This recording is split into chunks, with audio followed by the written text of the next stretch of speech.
Hai semua, selamat pagi. Perkenalkan, nama saya Teresia Divarisna Marani dari kelas 11 IPS 3 dengan nomor absen 30. Di sini saya akan menjelaskan materi mengenai resensi. Apa sih itu resensi?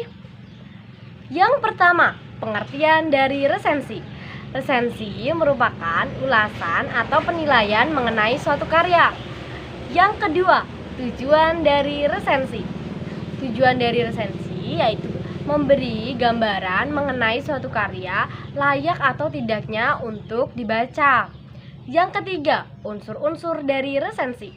Unsur yang pertama itu ada judul, yang kedua itu identitas, yang ketiga pendahuluan. Pendahuluan ini ada nama pengarang, tujuan pengarang.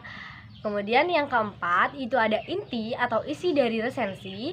Yang kelima ada kelebihan. Yang keenam ada kekurangan. Dan yang ketujuh ada penutup.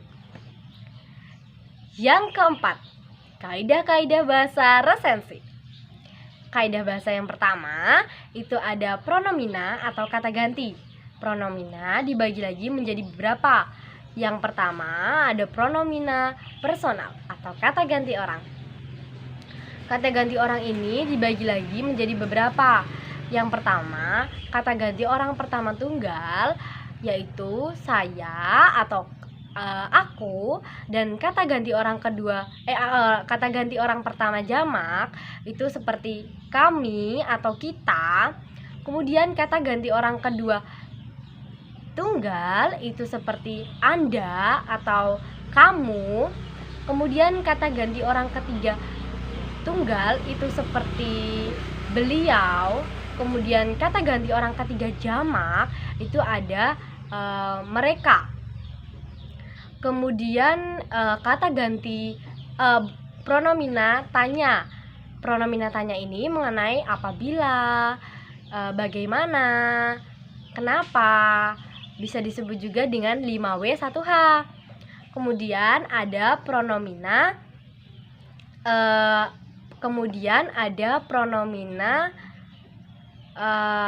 kemudian ada pronomina pemilik seperti nya, mu, ku.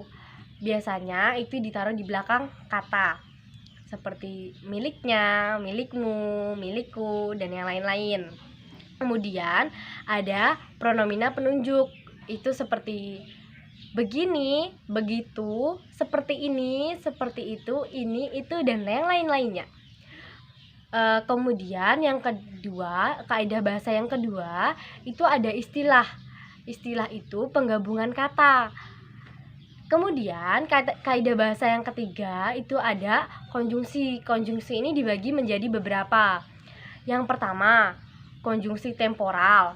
Untuk konjungsi temporal ini seperti waktu gitu, kayak sejak, terus sejak, kemudian, dan yang lain-lain. Kemudian untuk konjungsi penerang itu seperti bahwa, yaitu, dan lain-lain. Kemudian ada konjungsi penyebab. Penyebaban itu seperti karena, sebab, dan yang lain-lain. Kemudian kaidah bahasa yang keempat itu ada menggunakan pernyataan-pernyataan berupa saran seperti jangan, harus, atau seharusnya, dan yang lain-lain. Kemudian tadi pengertian sudah, tujuan sudah, unsur sudah, kaidah sudah, kaidah-kaidah bahasa sudah, dan sekarang penguasaan dalam menyimpulkan resensi. Ada 3 penguasaan dalam menyimpulkan resensi. Yang pertama itu ada menguasai isi. Kemudian yang kedua itu memiliki daya analisis. Dan yang ketiga itu menguasai teori. Kemudian selanjutnya ada cara-cara untuk menyimpulkan atau membuat resensi. Cara yang pertama yaitu dengan cara membaca. Dengan kita membaca atau memahami suatu cerita atau film atau drama dan yang lain-lainnya, maka kita tahu dengan kita membaca tuh kita bisa tahu gitu kan. Kemudian cara yang pertama kan tadi membaca nih. Ketika kita sudah membaca, maka kita harus membawa judulnya. ketika kita sudah membuat judul, maka kita harus menyusun atau membuat data-data, menyusun data-datanya. Setelah menyusun data-datanya, kemudian kita membuat resensinya. Setelah membuat resensi, kemudian kita membuat isi dan kemudian kita membuat penutup.